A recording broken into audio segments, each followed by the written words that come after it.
Hello friends, good morning. अभी हम आप लोगों के बीच हिस्ट्री के क्लास के लिए उपस्थित हैं। जैसा कि पिछला क्लास मुगल साम्राज्य हम पढ़ा रहे थे आप लोगों को, और आज पुनः हम वहीं से शुरू करते हैं जहां पिछली दफा छोड़े थे। तो पिछली बार मैंने आप लोगों के साथ जहांगीर तक, मुगल शासक जहांगीर तक उस पर चर्चा हमने किया था। आज जो टॉपिक होगा वो शाहजहां से प्रारंभ होगा। शाहजहां से आज का टॉपिक प्रारंभ होगा, अतः आप लोग ध्यान पूर्वक इसको देखिएगा, और यदि कोई सवाल हो, कोई क्वेश्चन हो मन में, तो आप लोग निसंदेह उसे पूछ सकते हैं। ठीक है, तो आइए शुरू करते हैं शाहजहां से। यहां पे आप लोग गौर कीजिएगा।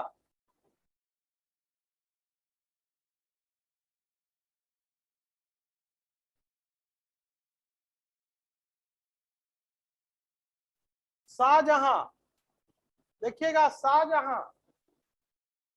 तो शाहजहां के विषय में जो जानकारी है, पिछले बार की तरह ही इस बार भी हम इसको छोटे छोटे टॉपिक्स में इसको बांट कर, इसके अर्थात इसके जीवन के विभिन्न पहलुओं को छोटे छोटे टॉपिक्स में बांट कर आपको बताएंगे।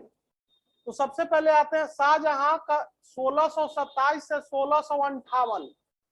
शाहजहां का जो जीवन शासन काल था वो गौर कीजिएगा, 1627 से 1658, यानी करीब करीब 31 वर्ष 31 वर्ष इसने शासन किए। ठीक है, अब आते हैं शाहजहां के परिचय से। यहां देखिएगा गौर से आप लोग, शाहजहां का परिचय। पहला जो टॉपिक होगा वो शाहजहां का परिचय है, इंट्रोडक्शन। तो सबसे पहले आते हैं जन्म। शाहजहां का जन्म 1592 ईस्वी में लाहौर में हुआ था। कहां हुआ था? लाहौर।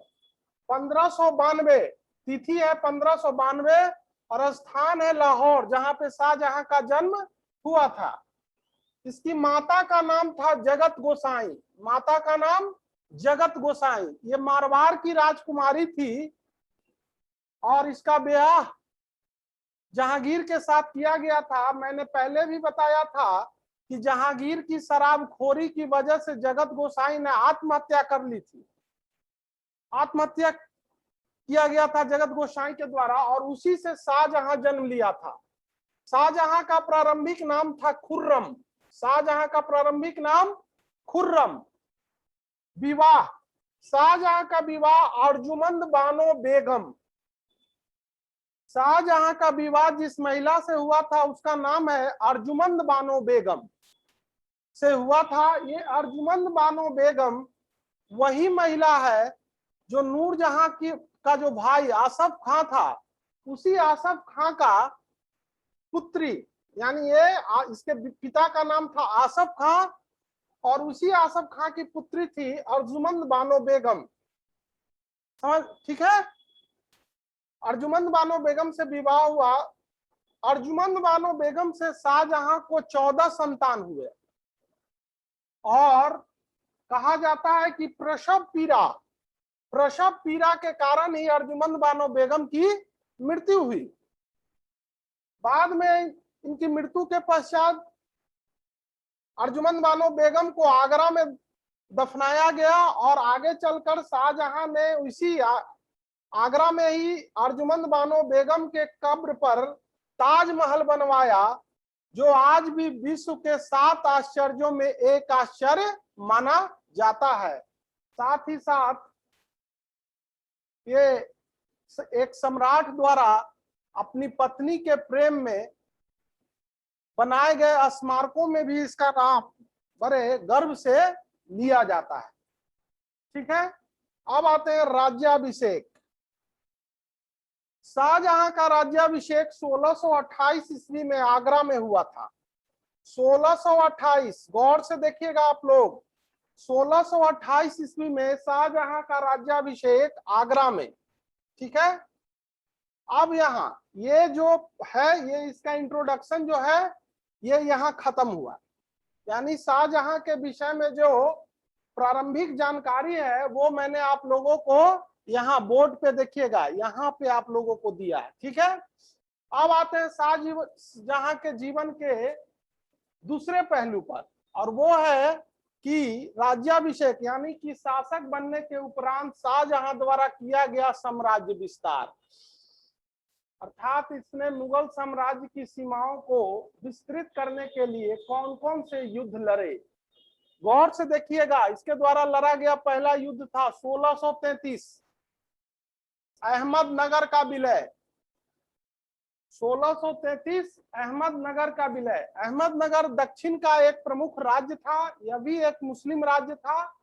और जैसा कि मैंने पहले बताया है कि अकबर के शासन काल में ही दक्षिण के राज्यों को मुगल साम्राज्य में मिलाने की पहल शुरू की गई थी। वास्तव में अकबर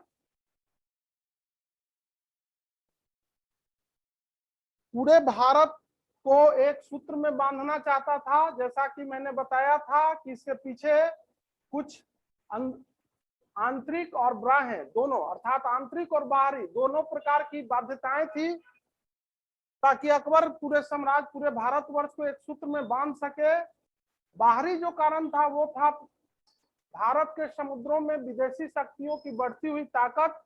इसको देखते हुए अकबर चाहता था कि पूरे भारतवर्ष को एक राजनीतिक सूत्र में बांध दिया जाए, और इस ताकि विदेशियों को भारत की भूमि पर हस्तक्षेप करने से रोका जाए। शाहजहां ने भी उस नीति को आगे बढ़ाया और 1633 में अहमदनगर को जीत लिया और जीतकर उसे मुगल साम्राज्य में मिला लिया। गौर से आप लोग जरा यहाँ पे फोकस कीजिएगा। अब दूसरा 1636 गोलकुंडा को करद राज बनाया। करद राज मतलब टैक्स, यानी कि वैसा राज्य जिसने मुगलों की अधीनता या स्वामित्व को स्वीकार किया, लेकिन उसका मुगल साम्राज्य में विलय नहीं किया गया, बल्कि उसे एक करद राज यानी कि कर चुकाने वाले राज्य के रूप में बने रहने दिया गया। ठीक है, तो वो 1636 में गोलकुंडा, उस समय गोलकुंडा का शासक था कुतुब शाह, और कुतुब शाह और मुगलों के बीच यह संधि हुआ कि वह वार्षिक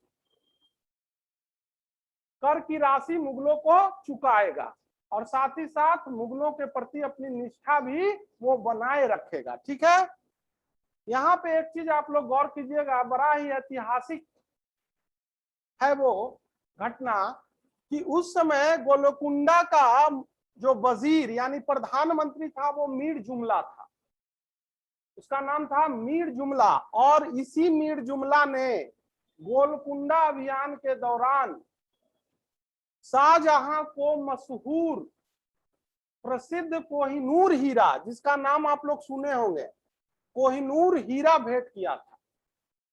वर्तमान में यह कोहिनूर हीरा ब्रिटेन के महारानी के पास है, जो ब्रिटिश सत्ता के कायम होने के बाद वे लोग भारत से ले गए थे। आगे भी हम इस पर चर्चा आपसे करेंगे। तो कोहिनूर हीरा जो है, उस समय गोलकुंडा जो था वो हीरे के व्यापार के लिए काफी प्रसिद्ध था, और गोलकुंडा की खान से ही एक कोहिनूर हीरा निकाला गया था। मीर जुमला वास्तव में एक व्यापारी था और जिसका वास्तविक नाम मीर सैयद, इसका वास्तविक नाम क्या था? मीर सैयद। इसने शाहजहां को दिया था। अब आइए 1647 शाहजहां का बल्ख अभियान। बल्ख अभी मध्य एशिया में है। ये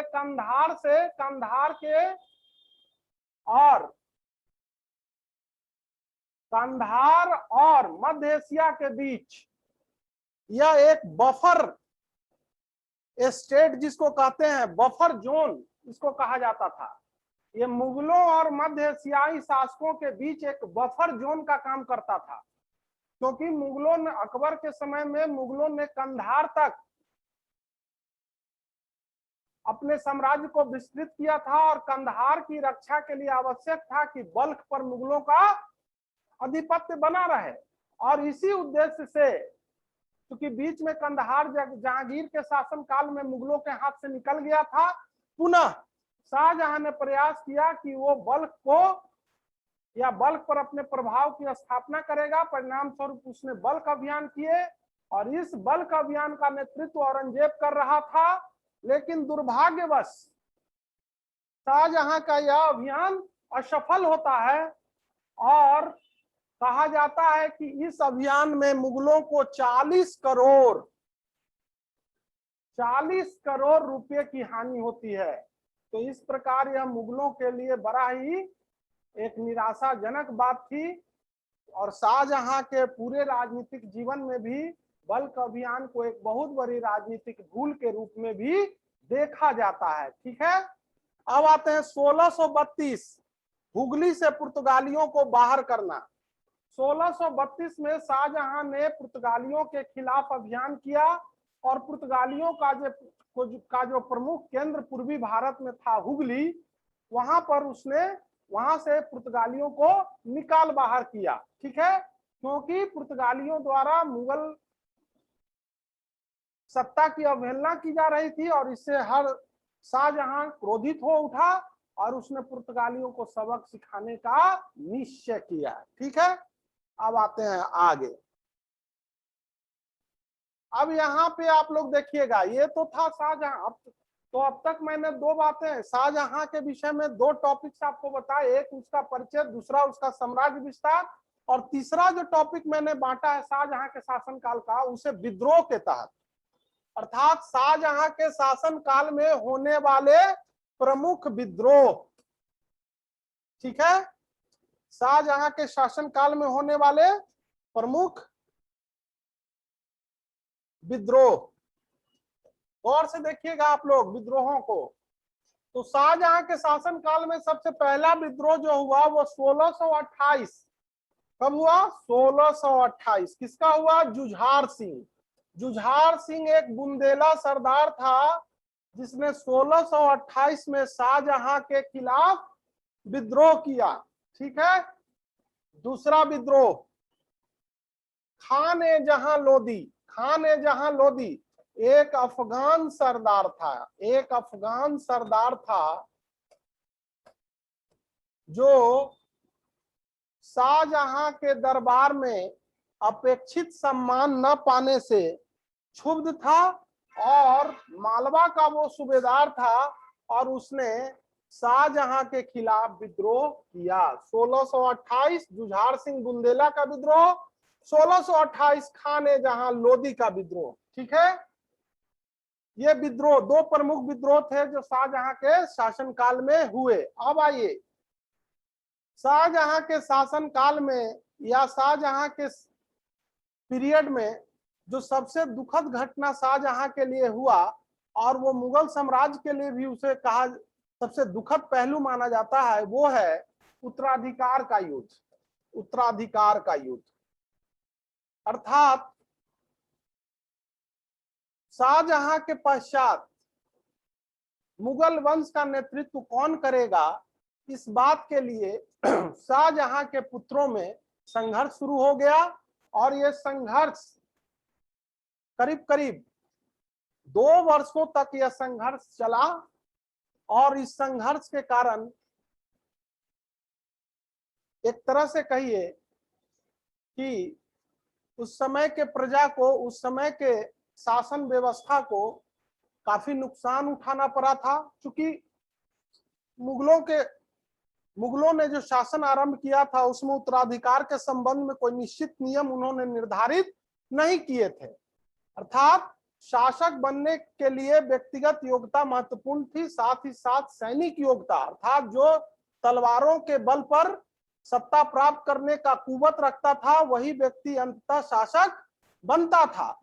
यहाँ भी जैसे ही शाहजहां कमजोर हुआ, उसके पुत्रों के बीच उत्तराधिकार का संघर्ष प्रारंभ हो गया और अंततः वो 2 वर्षों तक चला। तो यहाँ गौर कीजिएगा, शाहजहां के 4 पुत्र थे। कितने पुत्र थे? 4 पुत्र, दारा, शुजा, औरंगजेब और मुराद, ये शाहजहां के 4 पुत्र थे और उसकी 3 संतानें थी, जहां आरा बेगम, गौहन आरा और रोशन आरा। तो शाहजहां के 4 पुत्रों के बीच जब उत्तराधिकार का संघर्ष प्रारंभ हुआ तो उसकी पुत्रियों ने भी अपने मनपसंद भाइयों का समर्थन किया। यहाँ देखिएगा ये सवाल भी पूछा जाता है, जहां जैसे जहां आरा बेगम, जहां आरा बेगम ने, गौर से देखिएगा, जहां आरा बेगम ने दारा, शाहजहां के सबसे बड़े पुत्र का नाम था दारा, दारा का समर्थन किया। उसी प्रकार रोशन आरा ने औरंगजेब का समर्थन किया और गोहन आरा ने मुराद का समर्थन किया। ठीक है, तो दारा, औरंगजेब, मुराद और सूजा जो था वो औरंगजेब का समर्थक था। औरंगजेब ने उसे कूटनीति से मिला लिया था और बाद में इसे मरवा दिया था धोखे से। तो चारों पुत्र आपस में संघर्षरत थे और उनकी बहनों ने भी उन्हें इस संघर्ष में अपना अपना अपेक्षित सहयोग दिया। जहां आरा, रोशन आरा, गोहन आरा। अब आते हैं उत्तराधिकार का संघर्ष या उत्तराधिकार के लिए जो लड़ाइयां हुई वो कौन कौन थी, ये गौर कीजिएगा आप। सबसे पहली लड़ाई बहादुरपुर का युद्ध। बहादुरपुर का युद्ध 24 फरवरी 1658।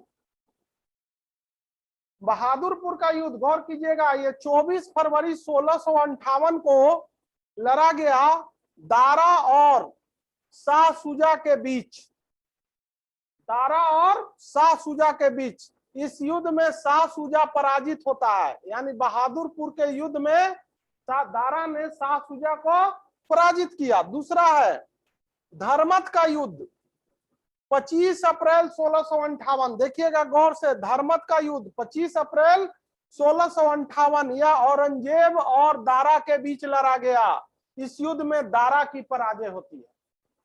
धर्मत का युद्ध 25 अप्रैल 1658 औरंगजेब और दारा के बीच, और इस युद्ध में दारा की पराजय होती है। अब आते हैं आगे, तीसरा युद्ध जो था, गौर से बोर्ड पे आप लोग रखिएगा अपना ध्यान। तीसरा युद्ध जो है वो 29 मई 1658 को सामूगढ़, सामूगढ़ का युद्ध 29 मई 1658 को औरंगजेब और दारा के बीच, औरंगजेब और दारा के बीच लड़ा गया और युद्ध का रिजल्ट हुआ दारा की हार। यानी इस युद्ध में भी दारा की हार होती है। ठीक है, अब आते हैं अप्रैल 1659, जो अंतिम युद्ध था, उत्तराधिकार की अंतिम लड़ाई। अप्रैल 1659 देवराई का युद्ध।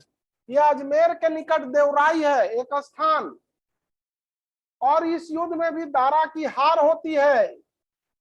दारा की हार, यानी देवराई के युद्ध में दारा की पूरी पराजय, पूर्ण पराजय होती है और औरंगजेब की पूरी जीत का। इस युद्ध के बाद, यानी देवराई की विजय के बाद, दारा को अपधर्मी घोषित किया जाता है। अपधर्मी यानी कि धर्म भ्रष्ट।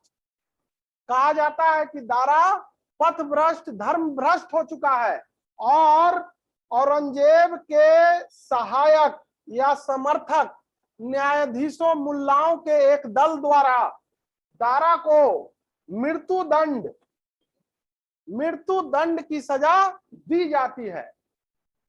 कहा जाता है कि दारा को मृत्यु दंड देने के बाद दारा के मृत शरीर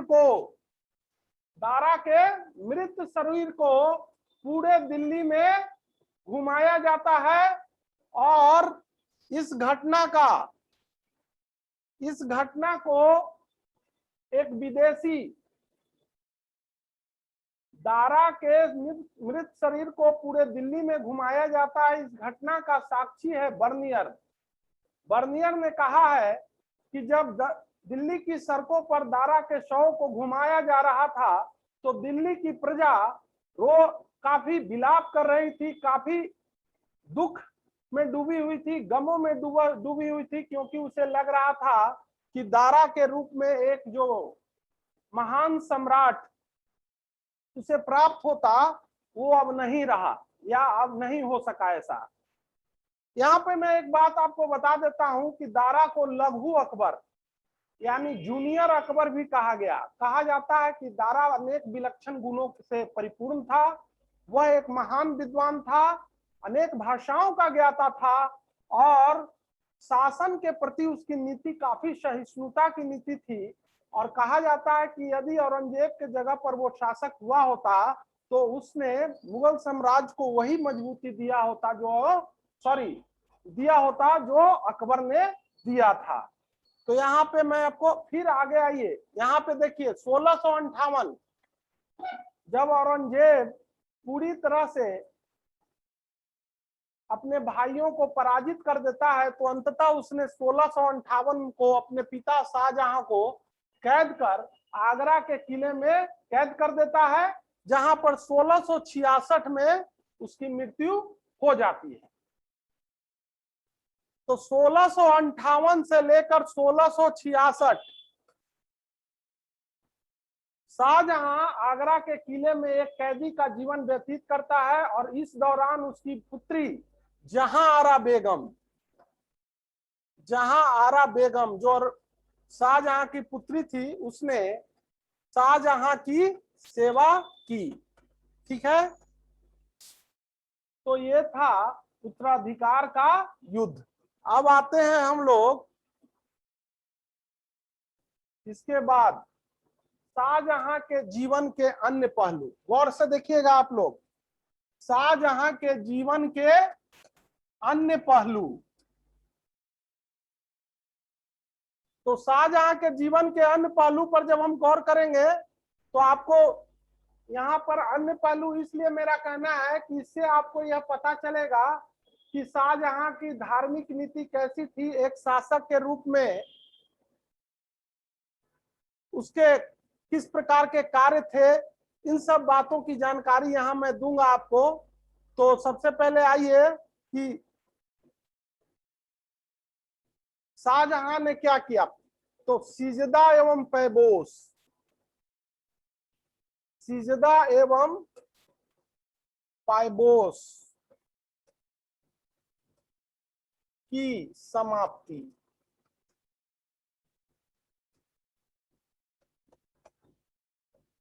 चहार तस्लीम की प्रथा की शुरुआत। चहार तस्लीम की प्रथा की शुरुआत इलाही सम्मत हिजरी संवत का प्रारंभ।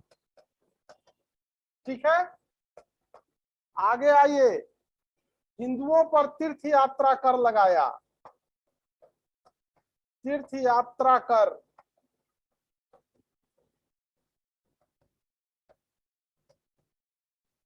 लगाया।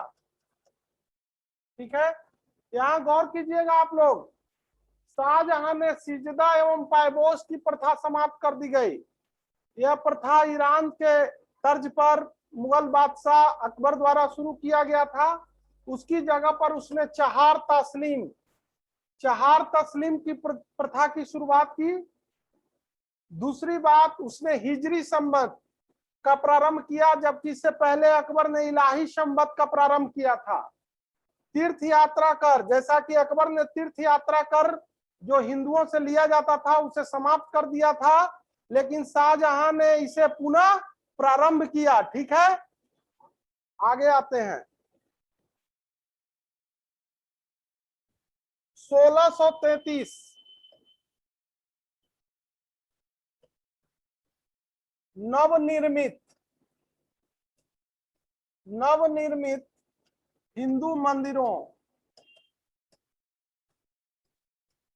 को तोड़ने का आदेश। नवनिर्मित हिंदू मंदिरों को तोड़ने का आदेश। यहाँ गौर कीजिएगा, 1633 में शाहजहां ने एक विवादास्पद निर्णय लिया और उसने कहा कि पूरे मुगल साम्राज्य में जितने भी नए बने हुए हिंदू मंदिर हैं, यानी नवनिर्मित हिंदू मंदिरों को तोड़ दिया जाए। ठीक है, दूसरा उसने विवादास्पद निर्णय लिया, कोई भी मुस्लिम लड़की किसी हिंदू लड़के से ब्याह नहीं करेगा। किसी हिंदू लड़के से ब्याह नहीं करेगा। ठीक है,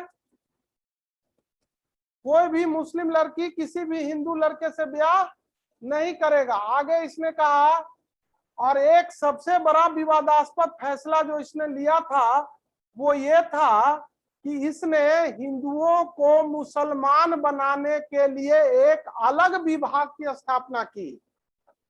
हिंदुओं को मुसलमान, गौर कीजिएगा आप लोग, मुसलमान बनाने के लिए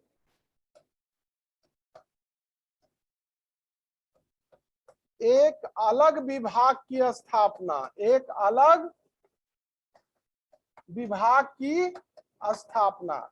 हिंदुओं को मुसलमान बनाने के लिए एक अलग विभाग की इसने स्थापना की थी। ठीक है। अब और एक चीज और आप लोग देख लीजिएगा, लेकिन इसके बावजूद, लेकिन इसके बावजूद यहाँ पे आप लोग गौर कीजिएगा कि इसने पंडित जगन्नाथ नामक एक हिंदू को अपना राजकवि,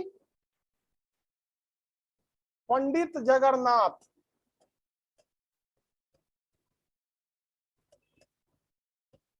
नामक एक हिंदू को अपना राजकवि बनाया। पंडित जगन्नाथ नामक एक हिंदू को अपना राजकवि बनाया था। तो ये शाहजहां के जीवन के कुछ महत्वपूर्ण पहलू हैं, इस पर आप लोग गौर कीजिएगा। यहाँ पर यदि आप लोग देखे होंगे कि शाहजहां ने कुछ ऐसे आदेश दिए जो एक धर्मनिरपेक्ष राजा के लिए, या यूं कहिए कि अकबर ने शासन का जो पैटर्न, जो आदर्श सेट किया था, उस दृष्टिकोण से सही नहीं थे। लेकिन इस पर हम अभी यहाँ विस्तार से चर्चा नहीं करेंगे, क्योंकि वास्तव में एक शासक द्वारा लिए गए अधिकांश जो निर्णय होते हैं वो किसी न किसी राजनीति से प्रेरित होते हैं। तो उस बात पर अभी हम चर्चा नहीं कर सकते हैं कभी। अब ये शाहजहां के विषय में महत्वपूर्ण जानकारी थी। अब आते हैं जो अगला जो टॉपिक मेरा होगा, जो अगला टॉपिक होगा वो होगा औरंगजेब।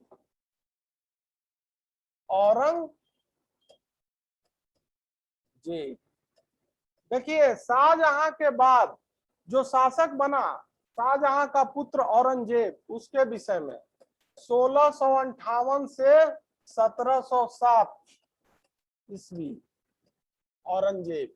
ठीक है। अब यहाँ पे भी मैं आप लोगों को औरंगजेब के जीवन के प्रमुख पहलुओं को कुछ छोटे छोटे टॉपिक्स में बांटकर बताऊंगा। तो उसी प्रकार आइए देखते हैं। सबसे पहला जो होगा वो होगा परिचय। तो जन्म 1618 दोहद, कहाँ हुआ जन्म? 1618 दोहद। ठीक है। औरंगजेब का जन्म 1618 में दोहद में हुआ था, और ये दोहद जो है वो वर्तमान में उज्जैन में है। दोहद कहाँ है?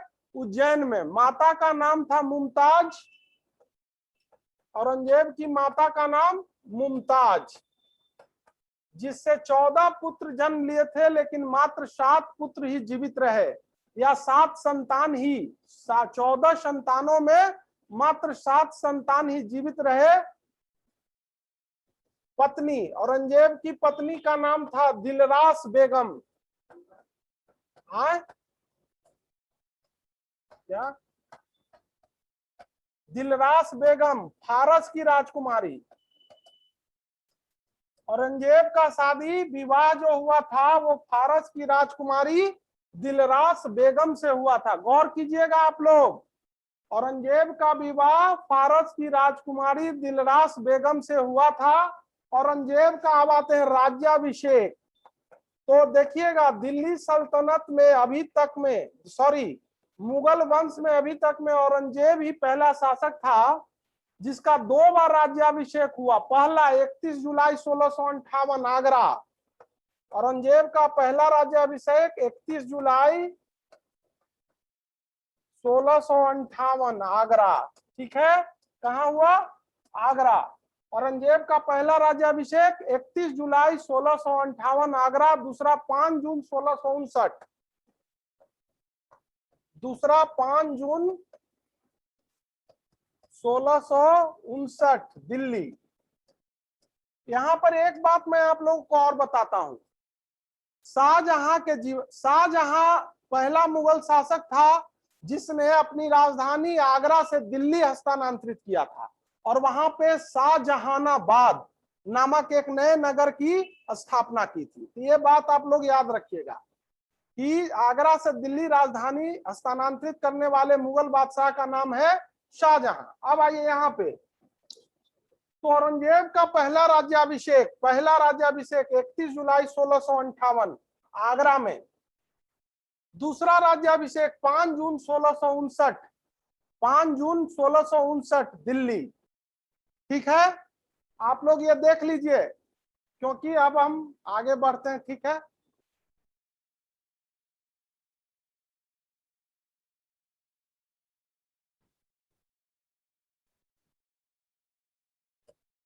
आगे बढ़ते हैं। अब आइए औरंगजेब का साम्राज्य विस्तार अर्थात औरंगजेब के शासन काल में कौन कौन से प्रमुख युद्ध लड़े गए। तो सबसे पहले आते हैं 1670। औरंगजेब ने 1670 में कामरूप, गौर कीजिएगा, कामरूप को वर्तमान में असम के नाम से जाना जाता है, कामरूप पर विजय।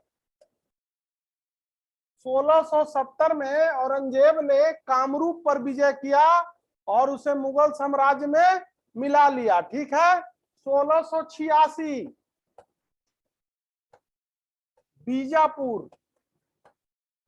बीजापुर का विलय। जैसा कि आपने देखा होगा कि इससे पहले शाहजहां ने बीजापुर को करद राज बनाया था, अर्थात टैक्स देने वाला, कर चुकाने वाला राज्य। लेकिन औरंगजेब ने 1686 में बीजापुर को पूरी तरह से मुगल सत्ता में मिला लिया। इसके पीछे सबसे बड़ा रीजन था तो दक्कन में शाहजहां की शिवाजी की बढ़ती हुई शक्ति, और औरंगजेब को ऐसा लगता था कि जब तक दक्कन के इन छोटे राज्यों को नहीं मिला लिया जाएगा तब तक शिवाजी की शक्ति को कुचलना आसान नहीं होगा। तो ये औरंगजेब की पॉलिसी थी दक्कन के प्रति। बस इतना ही आप लोग याद रखिए, आगे आवश्यक इस संबंध में आवश्यक जानकारी आगे भी हम देंगे आपको। और 1687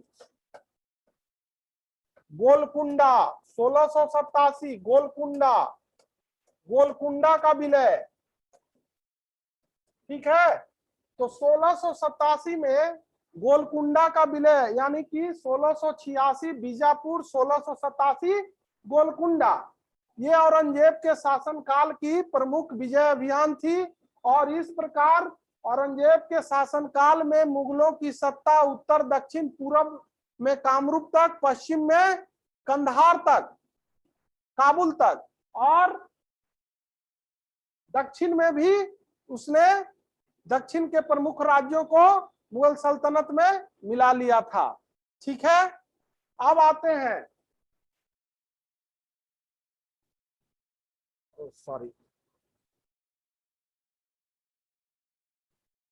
अब इसके बाद जो औरंगजेब के जीवन का सबसे महत्वपूर्ण पहलू है उस पर मैं आपका ध्यान आकृष्ट कराना चाहता हूं, और उसे भी एक छोटे टॉपिक के रूप में यहाँ पर मैंने आपके सामने उसे लाया है। तो वो है मराठों के साथ संघर्ष। मराठों के साथ